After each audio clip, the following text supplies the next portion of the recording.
Ave strategos, I'm Pericles and welcome back.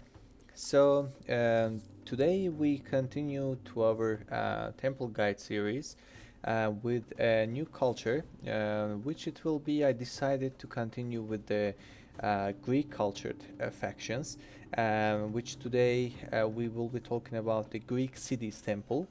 As you already know, in the Greek cultured factions, there's Macedons, Thracians, and Seleucids. They all Greek cultured factions. So we will go one by one.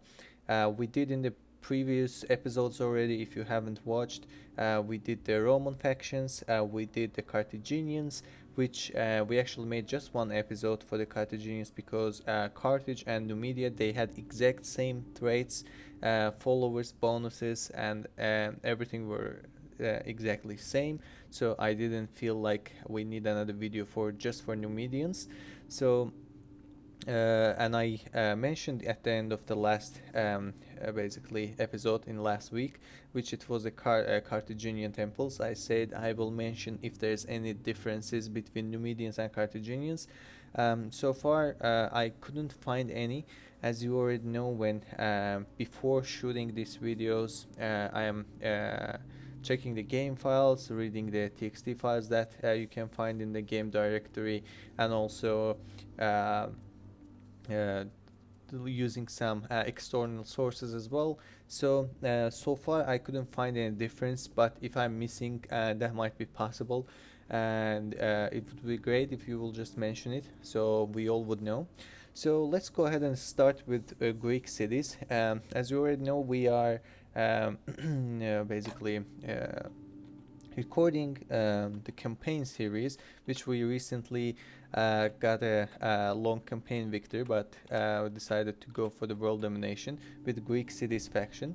So today we will be talking about their temples with details, and there's some stuff that during this process I actually acquired some information which I will be applying to my current campaign playthrough that you will see in the further episodes.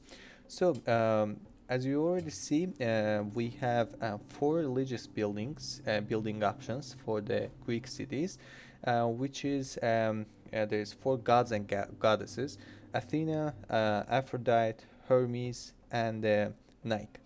So as you already know, in my playthroughs, I usually build only one kind of temple, and I build it everywhere, which is it is Nike in my case.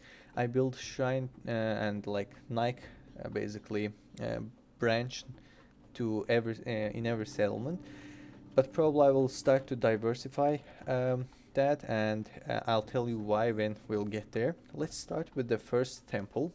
So this branch is like this option is Athena, is a leadership temple, and as you already watched the previous temple guides, our first temple guide for this series actually was the Juliae Romans, and the Juliae Romans also had a uh, leadership temple, which it was the Jupiter, if I'm not mistaken. Temple to Jupiter, shrine to Jupiter. The Jupiter branch was the leadership branch, and same for the Greek cities. This is Athena here. So let's take a look to the first tier building. Shrine to Athena gives us 5% public order bonus due to happiness and 5% public order bonus due to law. Both bonuses is a public order bonus at the end, and we are starting with 10%. And let's go ahead and see what kind of basically bonuses that requires to have at least shrine to Athena in your settlement. So there is only one trait that requires specifically shrine to Athena or like buildings in above tier, but you have to have at least this. It is a merchant trait. So let's take a look to the merchant. So we will just ignore this mercantile genius because that is not related with our episode at all. So when I do prepare for this series, I usually use console commands for my generals, and for my settlements I build a necessary buildings and stuff. Also for my general, I'm cleaning up all the traits and followers. Yeah, I'm using the command so he can basically have 000 stats, and then I am adding the traits and followers only related to the specific temple that we're talking about. So as you see in Pergamum, I built uh, the large temple of Athena, which is the third tier Athena building, but we're not paying attention to the tier here. So we will just talk about what trait that shrine to Athena is being required for.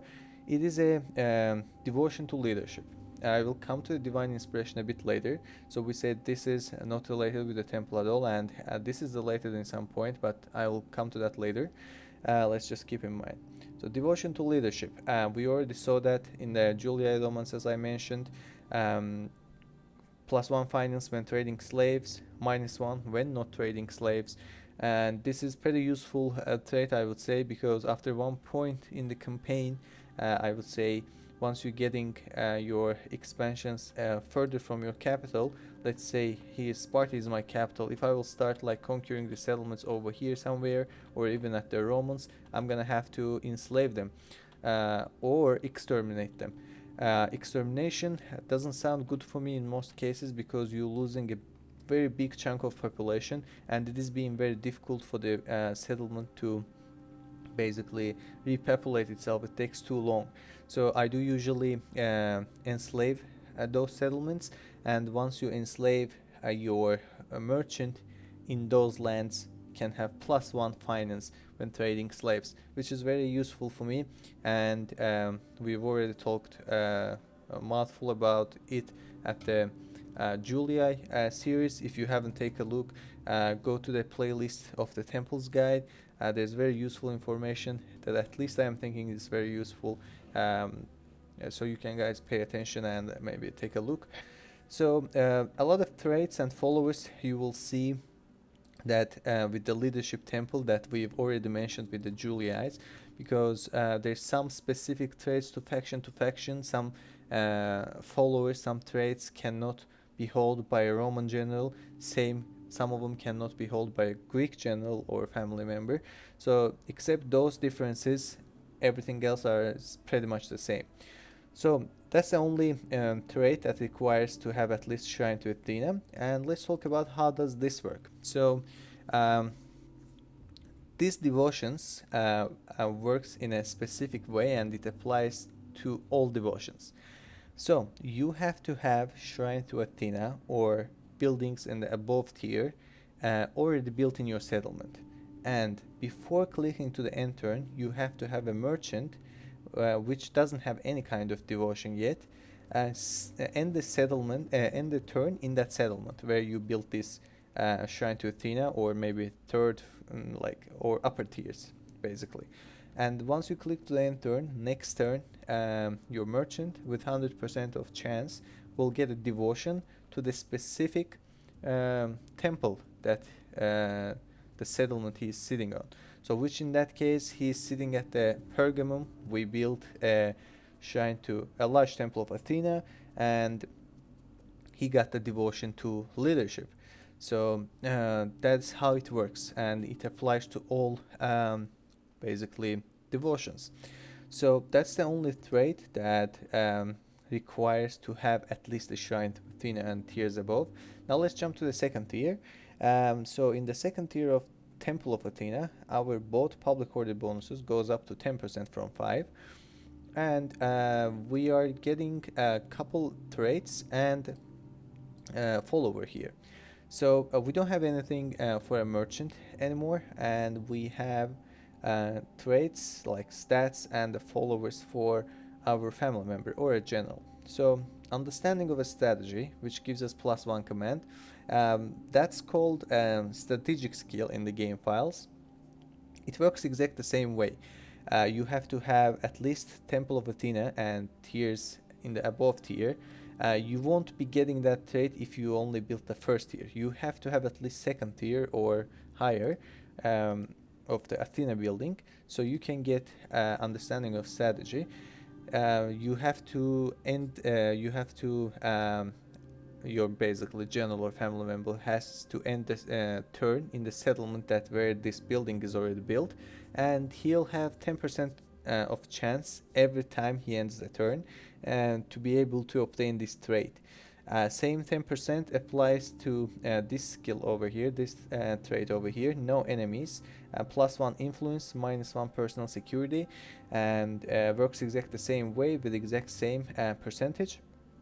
So no enemies is called trusting one in the game files, if anyone wonders. Let's talk about the traits itself. +1 command, it is not a huge for me. If you are the auto-resolve person, if you do auto-resolve your battles pretty often, or like at least almost all of them, this might be a good idea, because as you already know, the command works when you auto-resolve, and it makes your AI to fight better for you. But if you do the manual fights, if you go to the battlefield and fight the battles manually, that doesn't matter too much. But instead, +1 influence, that's great, basically a trait to have. I do like to have influence. I'm always mentioning in every different series. With the help of influence, the higher your influence is, your general bodyguard cavalry higher as well, and also your negotiation skill with the another faction's diplomats is better, so you can more likely to accept your deal to them. So general influence is good. -1 from personal security. Personal security helps your family member to be safer from the assassination attempts, which in my personal opinion, I don't think so. I do suffer from the assassinations a lot. Anyways, you don't see the assassins until the certain period of the campaign, let's say, because you have to have, if I'm not mistaken, at least a third tier, basically the trader building, the merchant building, so that you can recruit them. And even if you recruit, they are very less likely that can kill your general. So I feel like it's not very important. Even that looks like a debuff here, that looks like a negative trait, so I wouldn't focus on that. That's a good trait, I would say. This one is doesn't hurt to have, but I wouldn't say it's a very good trait. And about the follower, we have you're gonna see that a lot, that every temple has its own priest or a priestess. So in the Athena branch, we have a priestess of Athena, gives us +1 command and +1 management. The command, again, we already talked about it, not very useful for me, at least because I'm playing mostly the manual battles, but the management is huge. It is difficult for me always to keep the management skill high. Most of the time I'm losing some, so having management always, +1 management, +1 influence, always grabs my attention. They're the traits that I'm looking for, so I would call it the good follower to have. And let's talk about how this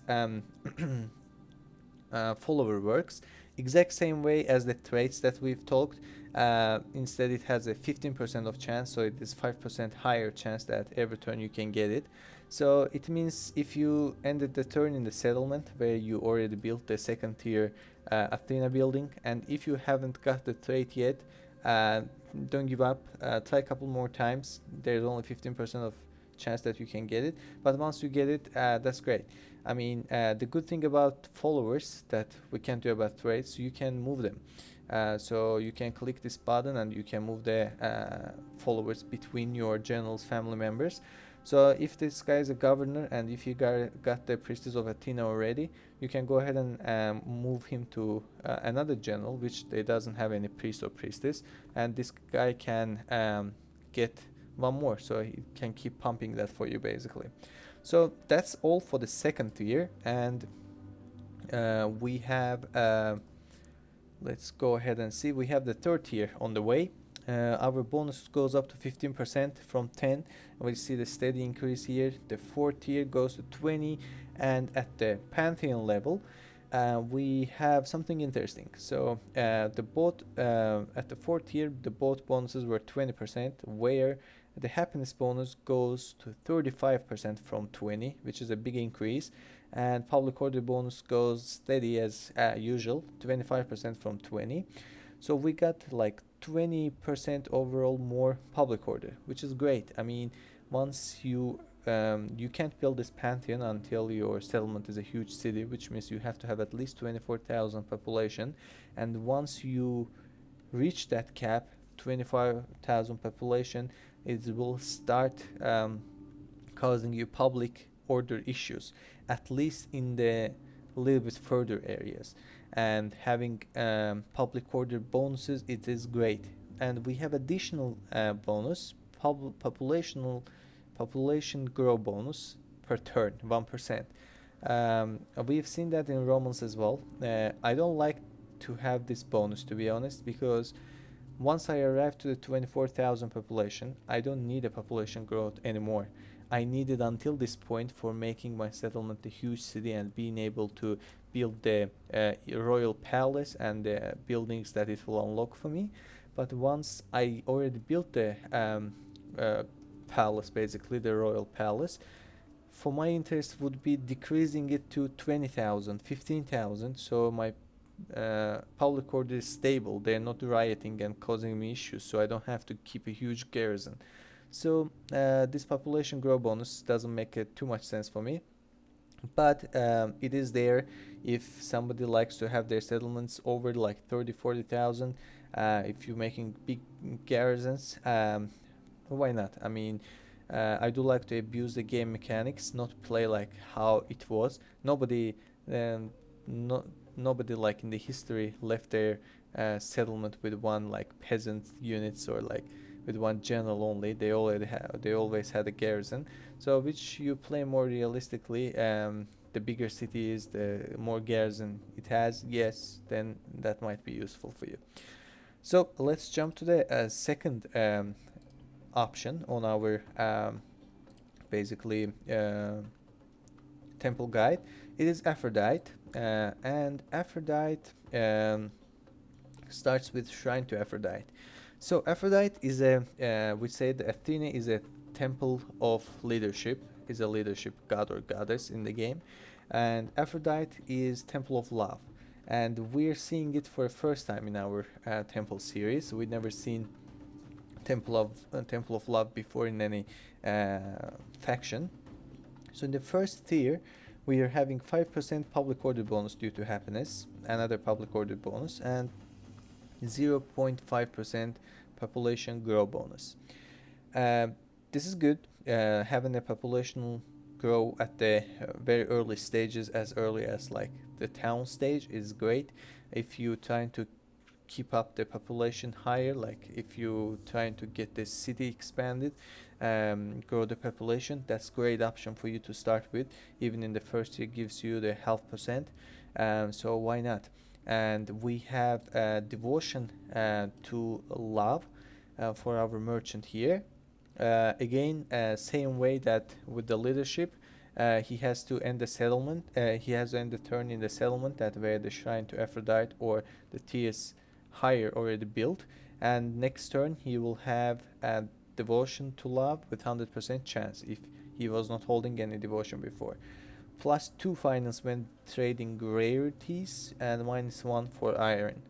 I mean, I don't know what category is that and what is basically which kind of goods are included in this category. Is this rarities? What are considered as rarities? But I don't remember having +2 finance in any devotion before. This might be the very first one. Usually it's like +1 finance for something, -1 for something, but in this case it's +2 finance. So I don't know that is intentional or it is just by mistake. Instead of 1, the developers added for 2, but we will not make ourselves tired thinking about it. So that's the only trait basically, only a bonus that Shrine to Aphrodite is required for. So the second tier, we see the increase in the stats, double increase, 10% public order bonus, and 1% population grow bonus. So this is a way like to go for if you wanna grow up your settlement a little bit, at the same time keep the public order happy. So that's the way for you to go. This one is more like heavily on the how can I say, the governing settlements, making sure the public order is good, so you can get more taxes. Even if your, for example, the limit, public order limit is exceeded, you can just increase the taxes and enjoy the extra money, extra income. If you don't know already, your public order have to be 66 or above at least every turn, so your settlement doesn't riot. If it's 65, it is gonna riot for next turn, or if it's lower. So from 65, so 66, 67, 68, and 69, they are still red. Don't let that confuse you. But if they are red, they won't rebel next turn. So you good. So you can just maybe tax them out if you wanna have too much, like too much high. If you do have too much public order, or just like let them be happy. So let's jump to the second tier. We talked about the bonuses already, and let's see what kind of traits are required. The Temple of Aphrodite at least, or the tiers above. So we have, let's take a look over here. Casual Adulterer. We will talk about the rest in the higher tier buildings. You can't get those traits with this building yet. Casual Adulterer, +2 morale for all troops on the battlefield. One of the greatest traits in the game, that every time in every faction I see this trait, always makes me excited. I do fight my battles manually, and I don't like to play with the arcade mode on, so morale is a very crucial factor for me, the key factor for me in the battlefield. +2 morale for all troops, that is just great. And I wish I could have this transferred to my generals. That might be not a great trait for your family member if he's sitting at the settlement and governing it, but that's great for the generals. And this trait is called the girls one in the game files, and unfortunately you have only 5% of chance at the end of each turn for your general or family member for being able to obtain this trait, but that's very useful. And the follower, we have a priestess again with 15% of chance, +1 management, which is always good to see. 20% discount on agent training costs. Usually I'm not having a money issue, so anything related to basically discount or like extra income doesn't blow me away too much. And +1 to public health, which is public health directly related to the population growth bonus, also the public order. As you see the health over here, if your health is higher, public health is higher, people is more happy. If your public health is higher, your population growth is higher, so that's great. It is good to have this priestess. Actually, I would say this priestess is looking better to my eyes than this, so I would rather to have the priestess to Aphrodite instead of Athena.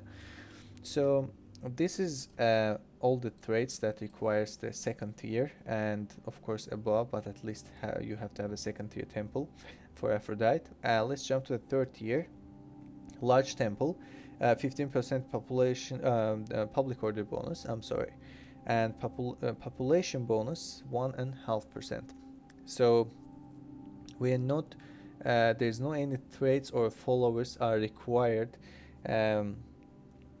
for like requires this temple build, but some of them does for the high tier higher. So awesome temple of Aphrodite, the 4th tier building, we have 20% public order bonus and 2% population growth bonus. So these increases are going steadily so far, but we will also getting some more traits over here. Let's take a look at those. So I said that we'll talk about the rest now. We already talked about the casual adulterer. So a lover of the beauty. This trait called aesthetic 1 in the game files. and has only 5% of chance for your family member or general each turn to be able to get it. Of course, he has to end the turn, like he has to sit in the settlement where Awesome Temple of Aphrodite or the Pantheon of Aphrodite already built. If you'll have lower tiers, there's no way you will get those traits. You have to have 4th tier at least. And Lover of Beauty gives us +1 influence, -1 command. Gives something, takes something, but I feel like it gives more than it takes. So I would take this trait in every situation. Second one on the list is Gourmet of Life, 5% bonus on all trade income and 10% decrease to cost to bribe. I mean, again, give something, take something. Neither gives too much nor takes too much, so it is something I wouldn't bother myself too much. Um, it is just one of the traits that is there just for being there, you know, and also have a 5% of chance for your governor um, in order to obtain this trait. So expensive taste is 1. That's how it's called in the game files, and we see it here as a mildly extravagant. -1 management. I've already mentioned this couple times in the previous temple guides. I hate this trait because always my family member starts with this, and then this extravagant level goes to regular extravagant and then goes wildly extravagant, which is like -1, 2, 3 management. You remember at the beginning I said I'm always like losing management points because after like 20 turns, 25 turns, I'm always having like more than 50, 60k in my treasure that I can't spend. And when this happens, the game starts giving to your all of your family members slowly, like with certain amount of chance, these traits, and they'll just getting worse and worse, and I'm always losing the management points just for that. So I don't like it. And 5% of chance is for this trait applies. So likes a flutter, 5% penalty on all trade income and 10% decrease to cost to bribe. So exact same thing on the right side as a Gourmet of Life, but this guy at least gives us +5. This guy takes -5. So this is completely negative trait, as you already see. Like the ones like completely bad has the red signs. Once the completely good has a like green signs, and like the neutral ones doesn't have any signs. So it really depends on your play style, but this is completely a negative trait. But if you ask me how negative is that, I wouldn't care too much. Is nothing basically eye worthy or like valuable to think about and find a way what to do. So this guy has if I'm not mistaken has it has a 3% of chance. I just took a look to my notes, so it has 3% of chance for your family member or general to be able to get it. I know we already talked about this casual adulterer, but you also with this building you have another 3% of chance. So I am not exactly sure how does it work. So we already talked about like the casual adulterer trait.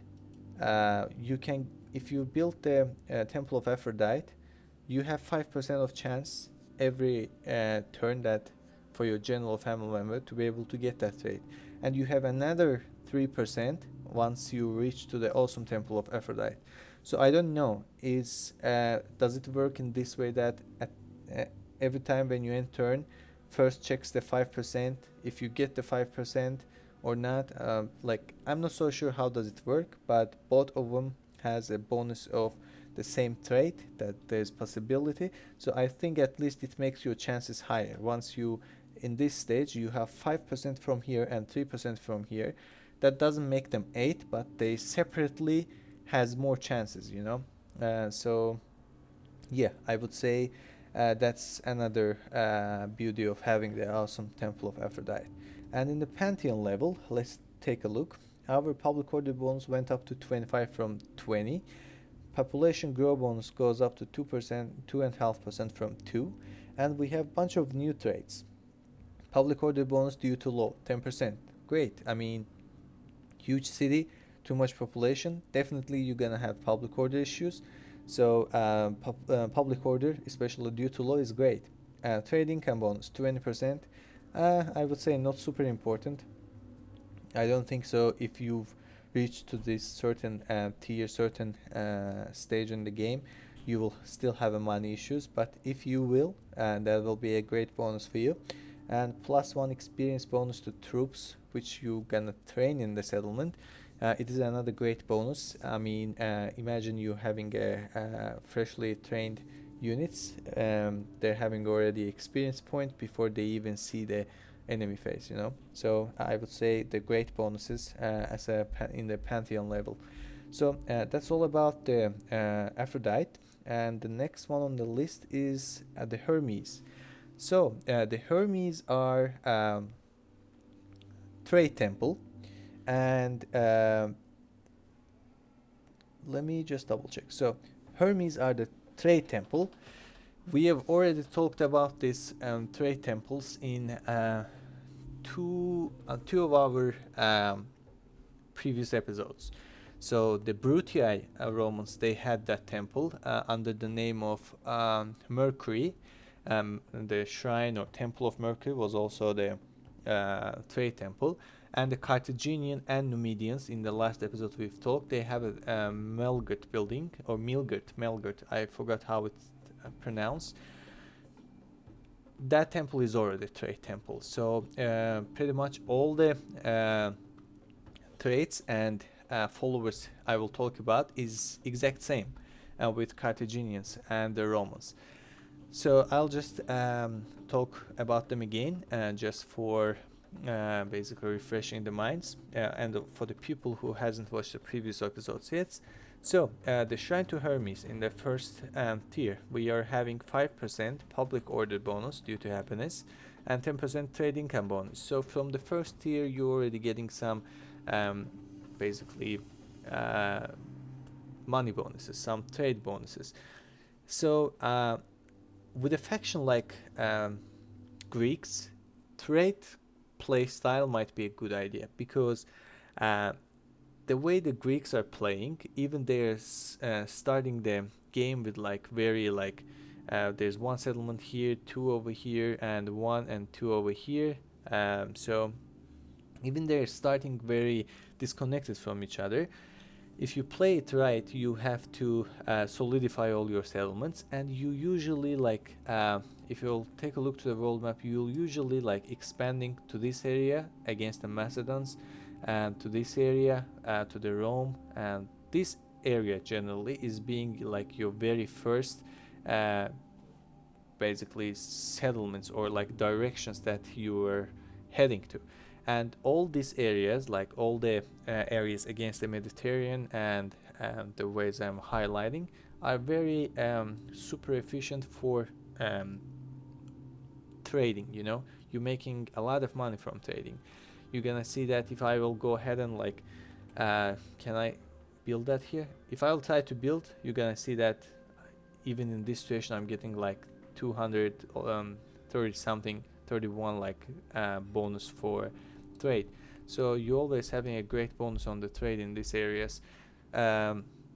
Also, you don't forget that Greeks start the game with the Colossus of Rhodes, so your naval trade is being super high. So trade bonus is a good bonus for you to have, and I think we've built that. Yeah, Hermes. We have built that in Thermon, just for as like a showcase. So having a trade bonus from the very first tier sounds good. In the early game, you're definitely gonna struggle with the money, especially with a faction like Greek, because you can't, how can I say, like, merge all of your armies from your settlements and make a 1 or 2 full stack army and send. You have to have at least like 3 separate armies. You have to one army in the Sicily to deal with Carthaginians and the Romans. You have to have an army, one at least, to deal with the Macedonians in the Greek peninsula. And in Anatolia, you have to have another army, so in order to deal with the Seleucids or with Pontus They usually come and take the settlement over here. You see them after like couple turns that already lurking around your borders. So yeah, you having the money issues once you play with the Greeks in the early game, which I did as well. So trade bonus is nice. And let's see what kind of traits we are getting with the first tier. So let's take a look to merchant. We are getting the first trait with merchant. Again, the mercantile genius is not something we are looking for. Financial training. So when we're talking about the trade temples, the things are working little different. We told that the devotions works in a way that your merchant should end this turn at the settlement where the specific temple is built, correct? But that's not how this financial training works. As you see, the financial training doesn't give you +1 finance on something and -1 on something. It just gives you +1 finance for everything, which is much better than the other devotions. But the way how it works, if you have a merchant, let's say I built a shrine to Hermes in Termon, right? And I have a merchant over here. I moved him to my settlement and ended the turn. He won't get this trade.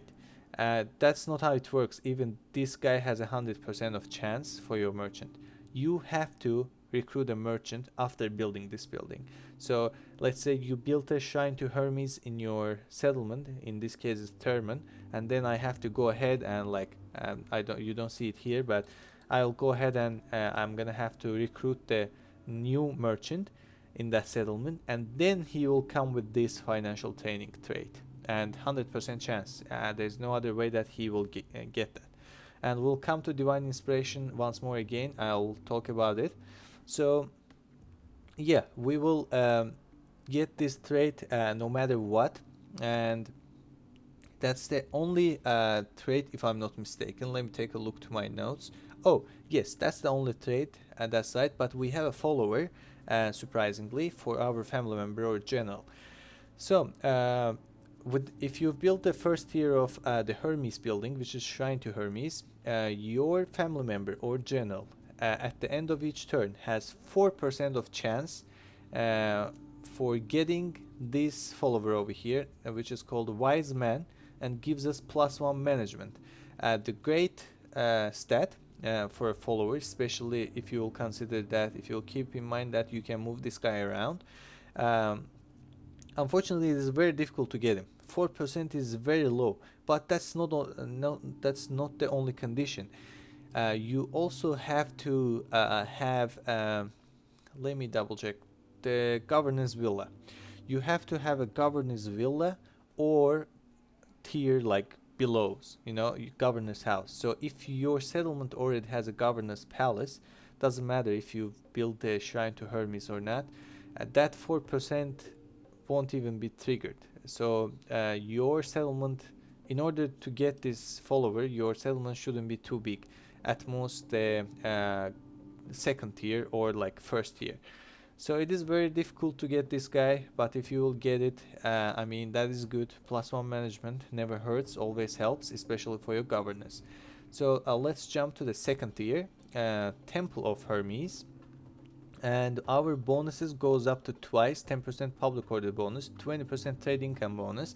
That's where you slowly starting getting like a little better money, starting to build up your economy, a bit of help for your economy and your public order in the settlements you just captured, basically, so you're not dealing with too much public order issues. Let's take a look to the basically stats and traits and whatever we are getting with it. There's a lot of traits that requires this building, at least, or tiers above, which is the first one is over here, the trader, which is in the game files, is called Good Trader 1, and if I'm not mistaken, it should have 10% chance for your general again to be able to get this trade at the end of each turn. Another one here is the frugal, 5% discount on construction costs, 5% bonus on tax income, +1 squalor, which is squalor is the minus bonus, I would say, negative bonus, decreases your population growth and public order. As you see, your higher your scholar is, the less population growth that you will experience. Same, higher your scholar is, you're gonna have higher disorder, less public order. So this is the negative thing. I mean, these two things might look like a good bonuses, but I mean, discount and bonus tax income doesn't impress me. This kind of worries me. So I would call this as a bad trade if you get that. I mean, um, it's not a very big deal, but it is not fun to have. So financially irregular, this called embezzler 1 and -1 management. Again, management 1 hurts me. I don't like the traits with minus influence minus management. They are the kind of ones that I feel like actually feels like a really negative trait for me. So this is a bad trait, as you already see. About the followers, let's take a look to followers. We've talked about the wise man already. There's two of them I will mention in this stage. Freeman Clerk and Idiot Savant. Both of these two guys requires Temple of Hermes at least, or tiers above, and the both works in a similar but at the same time different way. So let's take a look to Freeman Clerk first. +1 management, 10% bonus on all trade income. Great. I mean, +1 management is nice, and bonus trade income can be basically stacked with the bonus that you're getting from the temple itself. So basically these trades and this line, this branch of the trade temple is focused on trade game style. So if you're kind of trying to make like a trading faction gameplay, that is great option. And also the followers that it grants to you so far, management, bonus trade income, bonus tax income, is more like so monetary focused, you know. So same thing over here, +1 management, idiot savant, and 10% bonus tax income. Different kind of basically bonus. In most settlements, your trade gonna be probably higher than your tax, especially in these areas. But if it's further than the Mediterranean, definitely your tax gonna be higher. So very specific settlement changes, differs from settlement to settlement. But this guy has 15% of chance. Plus, you have to have academy build in your settlement, or like the tiers higher, Scriptorium or Ludus Magna. But at least you have to have an academy, and even with the academy you have a 15% of chance for being able to get this Freeman Clerk. The Idiot Swan has only 5% of chance, unfortunately, and the second condition for him is having a Governor's Palace or tiers above, basically higher tier, the government buildings. So this guy is pretty difficult to get compared with the Freeman Clerk. He has more possibility for you to be able to get it, but I mean, if you'll get it, that's great. Even with 5%, management and the income bonus is great to have. And priest again. So likewise all priestes that we have already talked and we will talk in the future. 15% of chance at the end of each turn, no other condition, +1 management, and 10% bonus on all trade income. And again, management focused, trade bonusing focused, which is, let's say you build, like, which in my case is a Turman. I built a basically the Hermes temple, at least second tier or third tier, and I have a governor. I'll let this guy to sit in the settlement. He will keep, maybe not next turn, maybe not the turn after, but he will slowly start getting these traits, and which is all great. Management, income bonuses. So with the huge trade potential settlements, that is a great thing to do. So if you already watched my Greek cities campaign videos, I conquered the Athens at the second or third turn at the very beginning, and made it my capital. Um, and the Athens in the game, I would say maybe the best, but definitely one of the best settlements, which has the huge trade potential. And I built it. I built likewise the other settlements. I built a shrine to the temple of Nike branch, like this branch over here. But after this, basically, after seeing all these trades and stuff, I'm definitely gonna demolish that building in Athens and start building the Hermes, because before I didn't know that what kind of trades and followers I might get, and this was what I was talking about, that is gonna affect my gameplay, maybe, and hopefully to yours. It is good to get a new stuff from the game that I've been playing for years. Even now, that feels good, and I feel like there was some kind of like this was never posted anywhere. I have never seen any basically any post or video about it. So that's the reason that I started in the first place to make this series. So yeah, we got the priest of Hermes as well, and let's jump to the third tier. And in the third tier, we have large temple of Hermes. Our public order bonus goes up to 15, and trade income bonus goes up to 30%. And we have, if I'm not mistaken, we have only one trade over here. Actually, I have to take a look to my notes if I will be able to make this windowed. I can't. So guys, I'm gonna just apologize to you and just scroll down my notes. I just had to minimize it for being able to do it. So we were at the all right. So the large temple of Hermes, we have only one trait over here, which is, we've already said that we'll come to that, is a divine inspiration. And as you see, it gives +1 finance, like the financial training, to everything. It doesn't take a -1 for specific, let's say, goods, but it gives +1 to everything, which is great.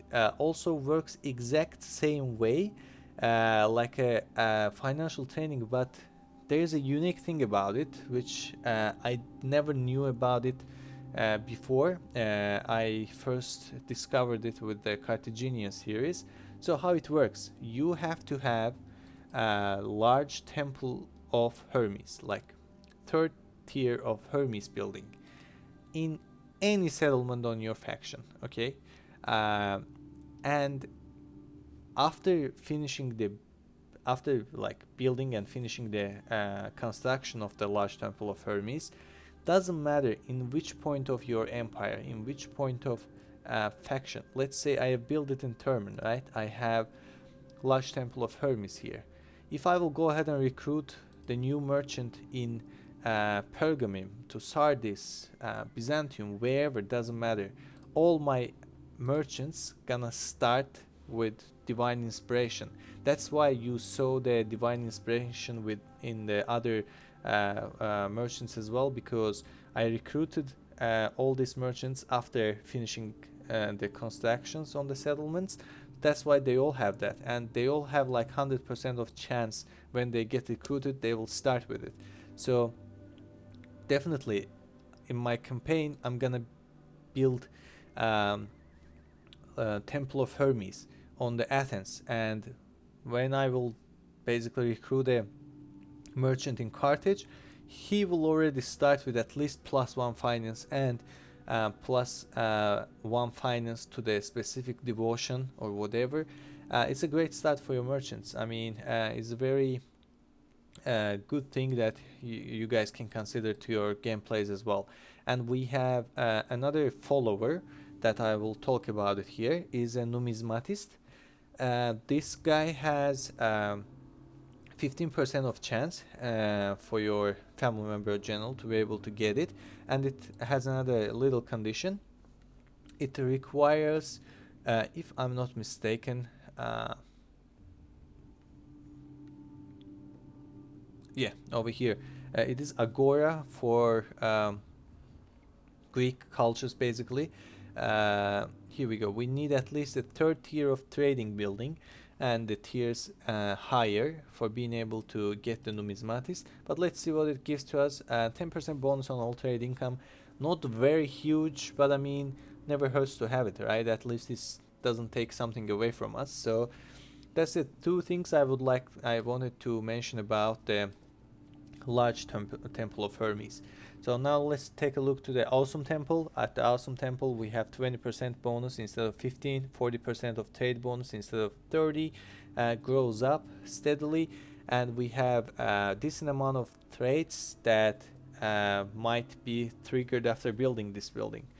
So after like basically finishing the construction of this building. So the first thing is I would like to mention is gonna be let me just double check.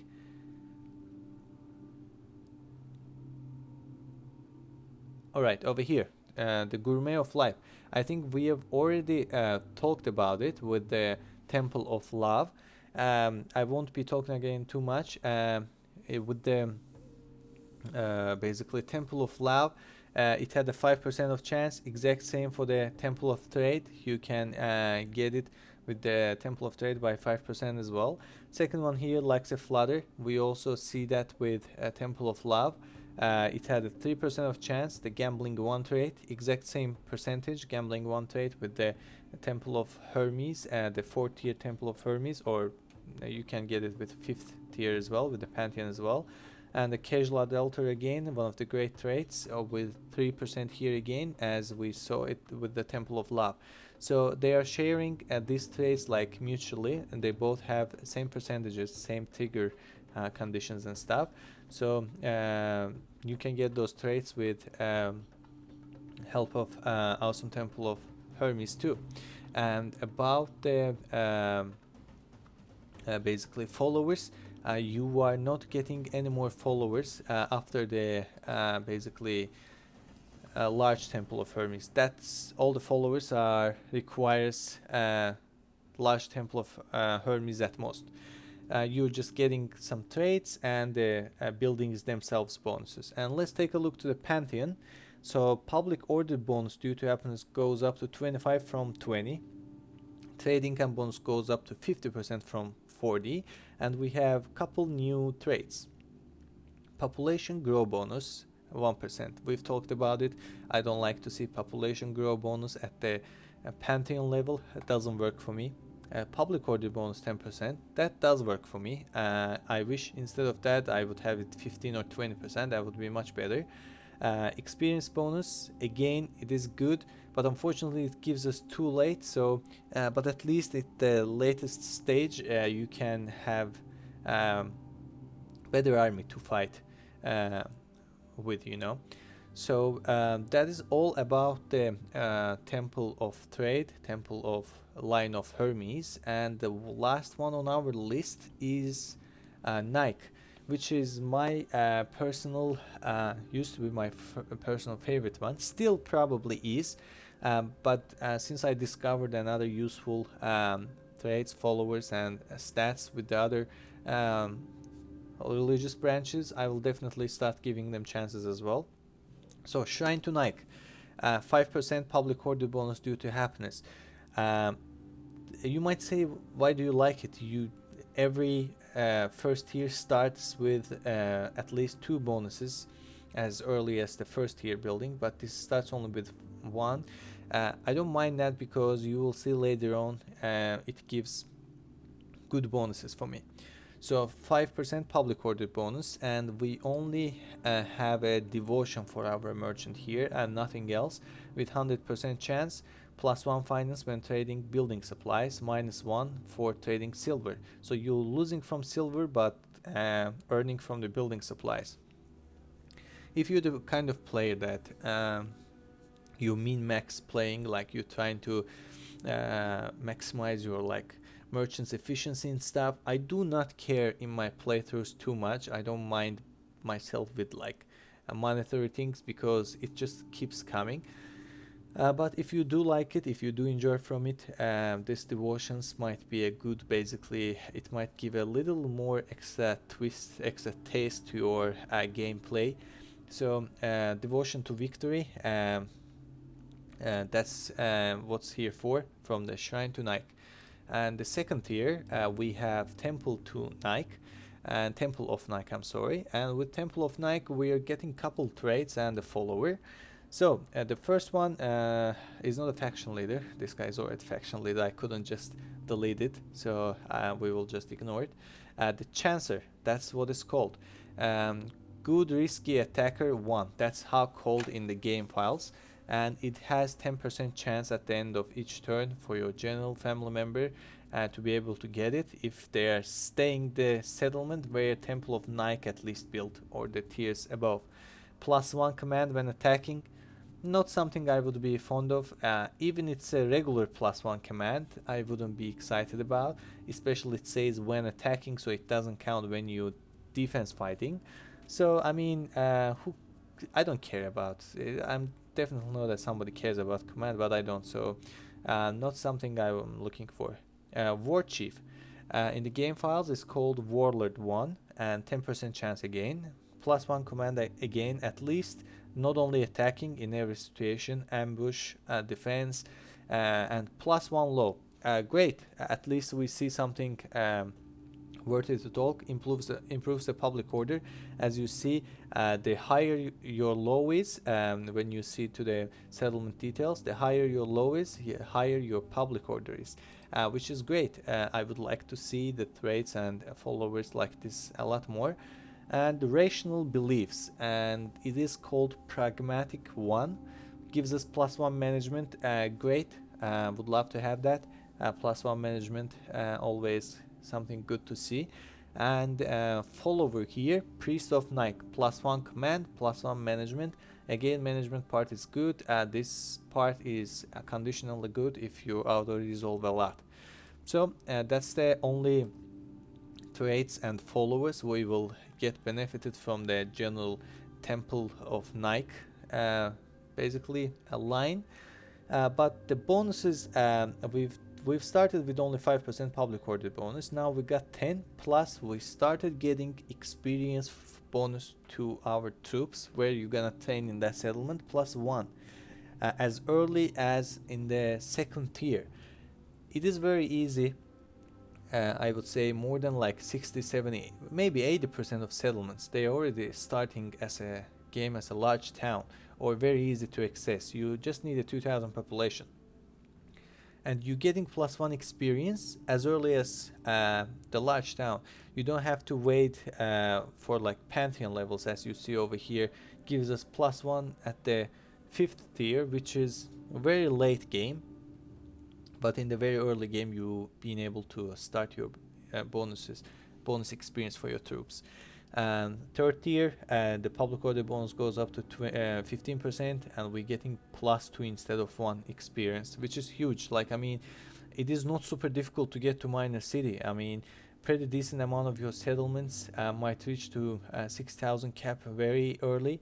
So I wouldn't even call it a mid game, early to mid game. You've been able to already get +2 experience, and at the 4th tier, +3 experience. Now that's where we are getting to the mid game and towards to the late game slowly. 20% public order bonus, and at the very last tier you're getting 25%. Unfortunately, our experience bonus stays at +3. I wish that could be +4 or +5, would be so great, but probably it would be super overpowered.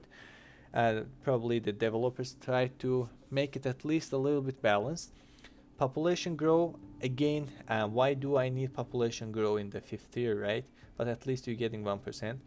Public order bonus due to low, 10%. Definitely you need a public order. And trade income bonus, 20%. So at the Pantheon level, I would say Nike's Pantheon is not very impressive. I mean, for example, I would say there is better Pantheons than the Temple of Nike. For example, maybe this guy can be the one of them. Let's see. or for example, this guy over here, one of these guys are probably better temples, better pantheons. But overall, the line, I mean, in most of campaigns, you're not even reaching to the pantheon level, to be honest. So you mostly playing the game with like in these 4 tiers. So that's why like I am focusing on this part a lot more than the last one. And for me, the temple of like the line of Nike is very strong and good bonuses that it grants. But as I already mentioned, definitely I'm gonna start building Temple of Trade. Maybe I will build a Temple of Love, Temple of what was this guy over here? I think Victory, right? No, Leadership. I'm sorry. Temple of Victory, Temple of Leadership. By the way, I think I forgot to mention that Nike is the Victory Temple. So I don't know I said at the beginning or not. That's how it's called. The whole line of basically Nike, like this god or goddess, is considered as a temple of victory. So that's why it got me confused. So yeah, I mean, you can conditionally build these temples. Basically, they can differ from settlement to settlement. I might build a couple trade basically temples in more deep in my empire where the enemies cannot reach there, and maybe just put couple governors there and make them pump a good followers for me, and I can move them around to the other family members generals. But yeah, overall, that's all I wanted to cover today. I mean, I hope it was useful for you in any point. Me myself, I am learning pretty decent amount of knowledge while when I'm preparing for these videos. I am wishing the same for you. I'm hoping the same for you. And probably in the next episode, since we started with the Greek factions, maybe I'll jump to the Macedonians, Thracians, and Seleucids. I don't know in which order, but the next 3 episodes will be those factions probably, and then we can move over to the another cultures, and we can see maybe I will jump to the Easterns, maybe I will talk about Egyptian. We'll see. So folks, I hope you all enjoyed. I'm gonna slowly wrap it up. I hope you all enjoyed. I hope you all got something useful from it. If you did, please like and subscribe. I appreciate your support, and I'm always open to any ideas, and just share your thoughts in general, plus positive, negative. I would like to see them in the comments. So I'll go ahead and end this episode over here, and I'll see you next week with another temple guide, folks.